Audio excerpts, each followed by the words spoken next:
after taking a good day to try and get over my jet lag, I don't know if it actually worked. I still feel pretty jet lagged, but it's okay. Today, me and my sister are walking around our local park, and I thought I could bring you guys along with us. Now, I will say that it's not like every park in Connecticut is like this, or every park in Norwich, I'll say.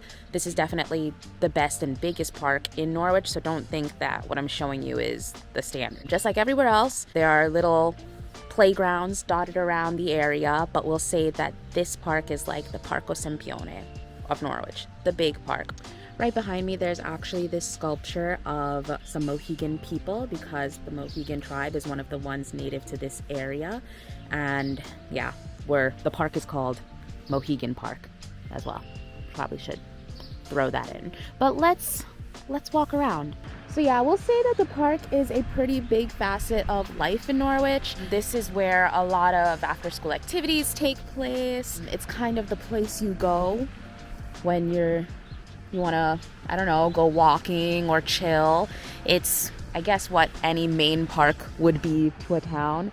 Actually, this park is considered beautiful enough, I guess, for a lot of the locals to take their wedding pictures here, or actually even get married here. Our parents got their wedding photos taken here, to give you an idea. And yeah, we were actually just talking about, despite the fact that we've been coming to this park our whole lives, we never noticed how many monuments there were. Rightfully, monuments that explained, a bit more about the indigenous people of this area. And we were just talking about the fact that, maybe we should have learned a bit more about them in school. We came to the park so often with school, and we never knew like the stuff we just read on that monument over there. So yeah, we're taking the time to read all of the monuments today and soak it all in.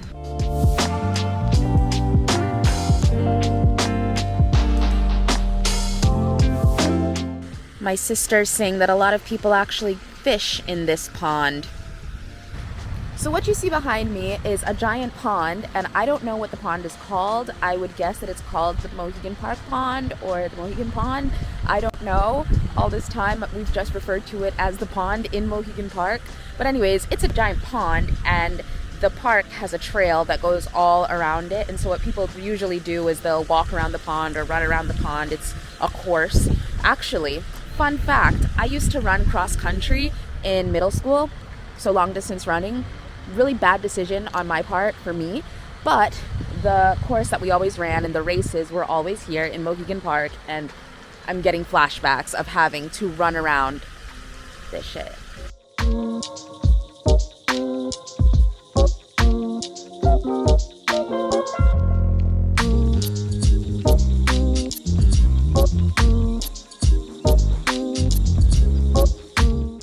So see, I actually like this because it's not just don't feed the ducks, but also why. And what they actually eat. Yeah, no, this is probably an effective sign. There's the Mohegan Park playground. Can remember going there lots of times when we were younger.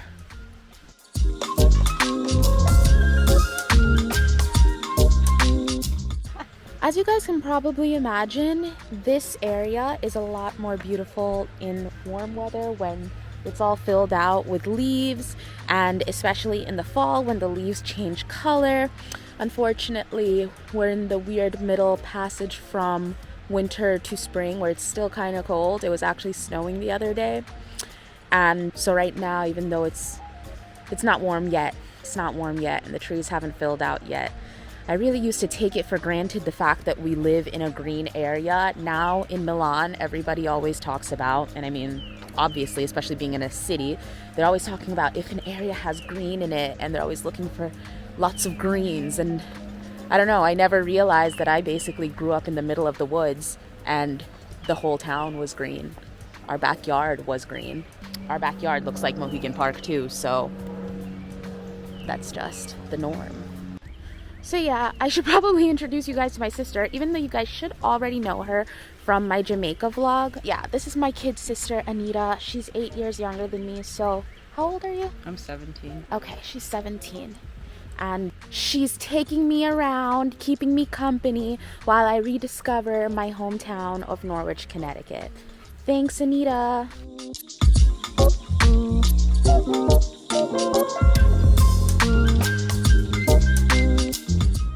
Look at how thick that bush is. Like, imagine going in there. I never thought of doing that, but I guess theoretically you could. Who's gonna stop you from going into the woods? Let's go in. Okay. I was wondering where that was going. But, yeah.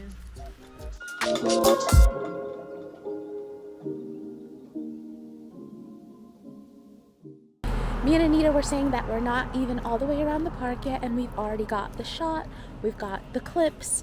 We can sum it up to being a good production day. Anita's my new assistant. She's my new Gabriele, and she's doing a great job. Sucks that she's still in school and can't just be with me all day.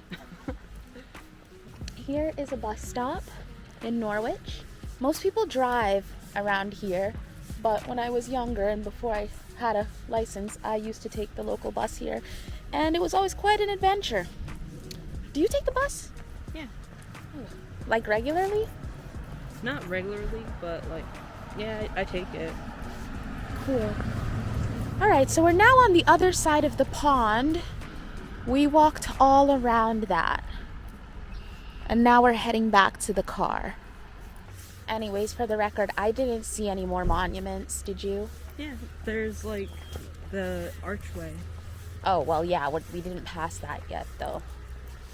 But within on the trail, I didn't really see anything.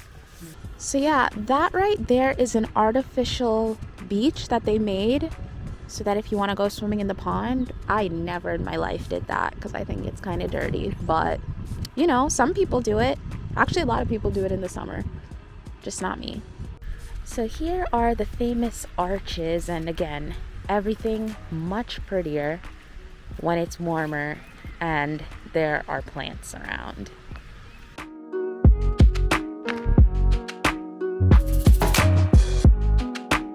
We finished our walk around the park, and now we're going to a driveway that looks pretty empty so that we can practice flying my drone for the first time, because I brought a drone but I haven't been able to use it yet because obviously I can't use it in Italy, but I can use it here. You think I can fly my drone around here? Yeah. There's no like drone laws? No. Why are you laughing? Well, like, there are drone laws in Italy. Yeah, there are. That's weird. Why? Like, you can see like little kids with drones. Well, in Italy they say that drones could kill people, I guess, or ruin buildings. I don't know, but I'm not allowed to fly the drone unless I register it and get a like drone license. Oh, and I really don't feel like doing all that, so I guess I'm not gonna fly the drone in Italy. End of story. No.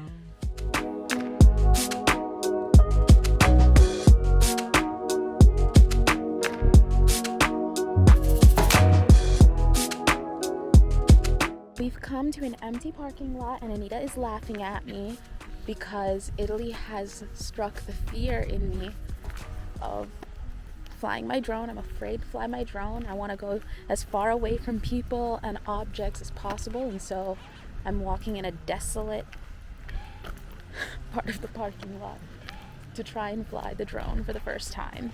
We'll see if it works.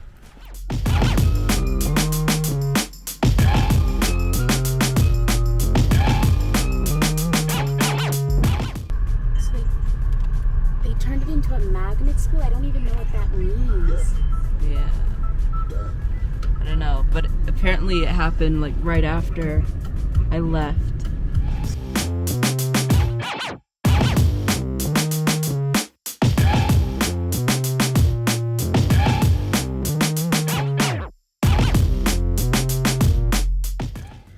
Well, you guys, it is my second full day in the States, and it is also V-Day, vaccination day. I'm on my way to get my vaccine. A lot of you guys were asking me if I would have gotten the vaccine, and I mean, the answer is yes, I can. So since I have access to it, since I paid for it through my taxes, because if you're new here or just don't know, when you're an American that lives abroad, it doesn't matter. You end up having to pay taxes to the country that you're in abroad, and in certain cases also in the States. I just happen to be in the situation, because I'm oh so lucky, where I'm paying taxes both in the States and in Italy. And so this is the first time that that's actually come out to be pretty useful.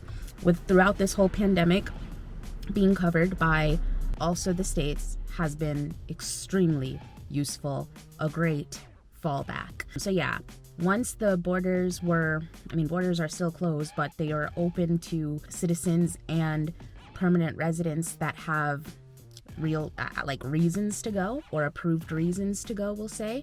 And so since I am a resident here, so I'm like coming back to my residence, I can say the fact that I have access to the vaccine here and not in Italy is a health reason. And also I think that you can see like congiunti, and my family is also obviously here, so I decided to bite the bullet and come back to the States. It's been so long. It was over a year that I hadn't seen my mom and my sisters and my grandmother, and it had been since 2016 that I've actually come and stayed in my hometown. I haven't been in my hometown for like, what is that? That's like 6 years, I think, 5 or 6 years.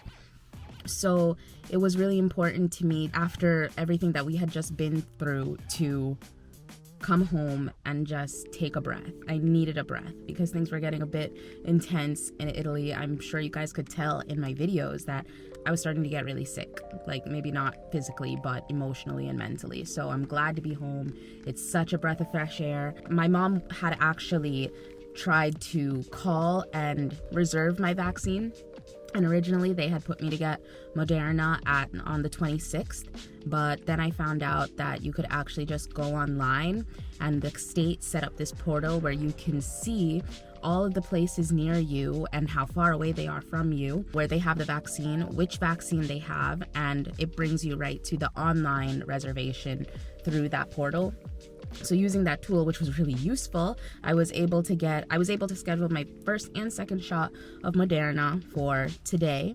I'm doing my first shot today, and then I'll do my second shot the morning that I leave. So just great timing, great timing. It's good that I'm getting this done because most of my family is already vaccinated. And so, yeah, that's pretty much it.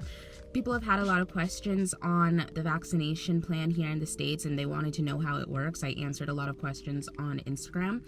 Some of the most, we'll say, common questions were, how much does the vaccine cost?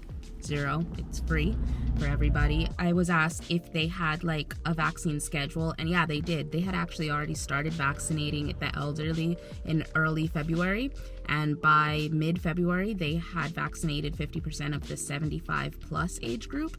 And so from that, they kind of accelerated everything. Originally, they weren't supposed to open to the general public, so that is the age from 16 to I think it's 50. They weren't supposed to open that until May, but since the vaccination plan was going better than they had expected, they decided to open it up the 1st of April. So since the 1st of April, vaccinations in the state of Connecticut have been opened up to anybody above the age of 16. And as of right now, I think it is like 50% of the population has had at least one dose, and over a third have had both doses. So yeah, that was the vaccine schedule, and that's where we are now. Honestly, it's pretty easy to set up the appointment. You can either go to your doctor and they'll give it to you, or you can call your local pharmacies and you'll be able to set up an appointment via that way. But the easiest way is to go on the site that the state set up and register yourself for the vaccine that way. Like literally, you can find a vaccine appointment from today to tomorrow. There's no backlog, and I also really like the fact that you can book the second dose at that point as well. Yeah, so that's gonna be it. I'm on my way to get my vaccine right now, and I'll let you guys know how it went.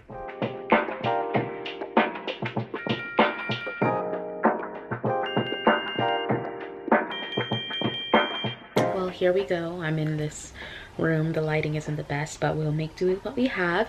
In the end, we didn't fly the drone because I forgot a piece at home, and so we weren't able to. But I did get my vaccine yesterday, and I've had no symptoms. I feel fine. With that said, I hope you guys enjoyed the vlog. I will be back with more updates from my hometown, and as always, be sure to like and subscribe if you haven't already, and I'll see you guys in my next one. Mwah.